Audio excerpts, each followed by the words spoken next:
Look at this. This isn't Mars. This is Earth.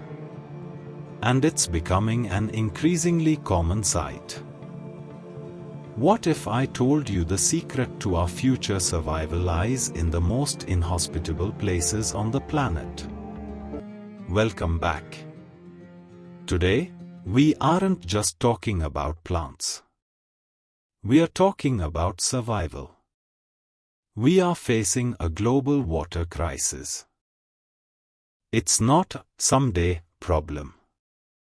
It's a right now problem. Wildfires are hotter, droughts are longer, and our crops are thirsty. By December 2025, the UN projects 2/3 of the world's population could be living under water-stressed conditions. That is terrifyingly soon. We need solutions yesterday. And strangely enough, nature solved this problem millions of years ago. Enter the Xerophytes, the master engineers of the plant world. These aren't just plants that survive the desert, they thrive where almost nothing else can.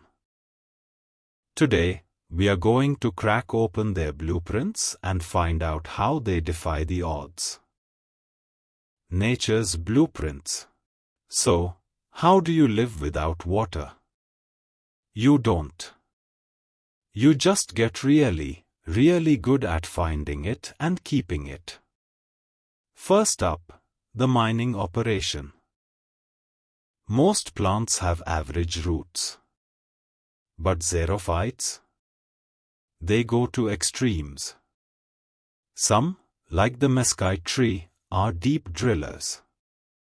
Their taproots can plunge 150 feet, 45 meters, straight down to tap into hidden underground aquifers. Others, like the saguaro, play the shallow game. Their roots spread out fast and wide just inches below the surface. When that rare rainstorm hits, they act like a giant sponge, soaking up every drop before it evaporates. If you had to design a survival plant, would you choose the deep drill or the giant sponge approach?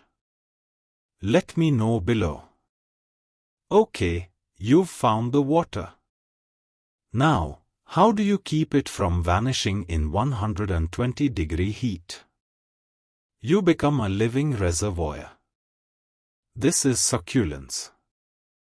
Cacti and succulents have evolved specialized tissues in their stems and leaves that act like biological water bottles, storing hydration for months, sometimes years. But the wildest trick is how they breathe. Regular plants open their pores, called stomata, during the day to take in carbon dioxide for photosynthesis. In the desert, opening your pores at noon is suicide. You dry out in minutes. So, they use something called CAM photosynthesis. Think of it like holding your breath while swimming underwater during the day, and only coming up for air at night when it's cool.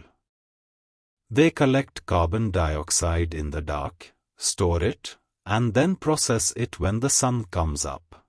All while keeping their pores sealed tight. It is incredibly efficient. Beyond the cactus.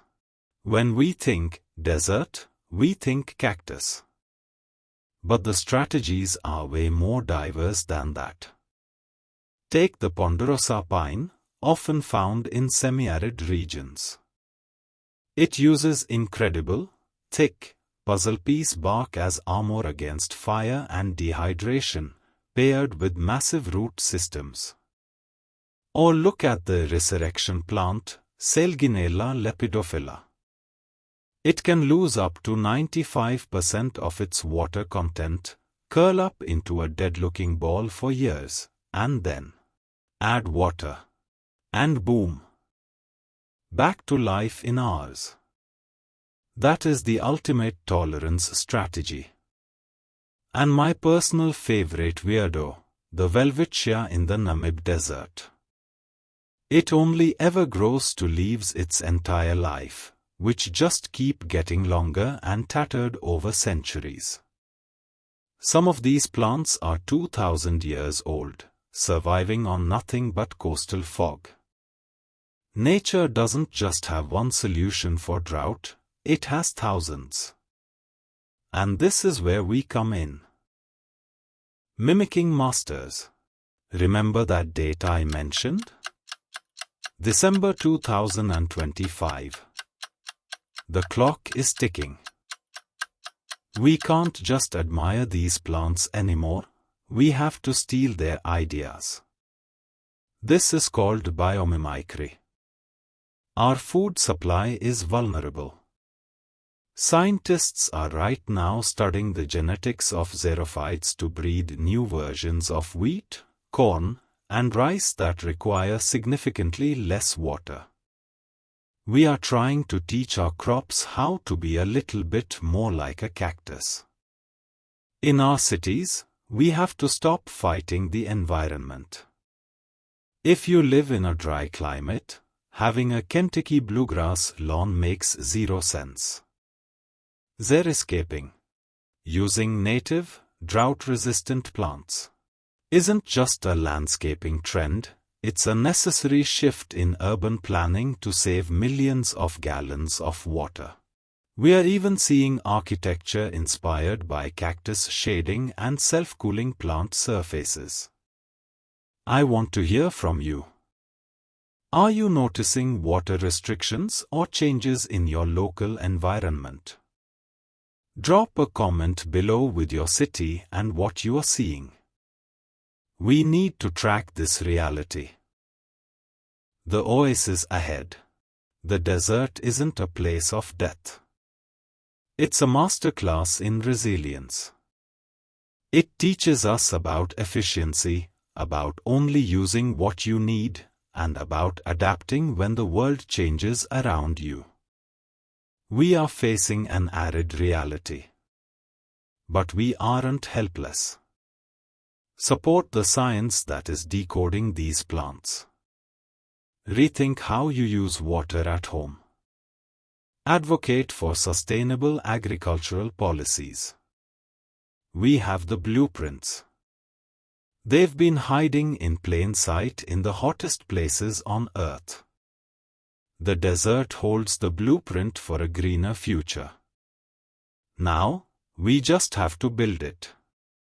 If you found this fascinating, hit that like button.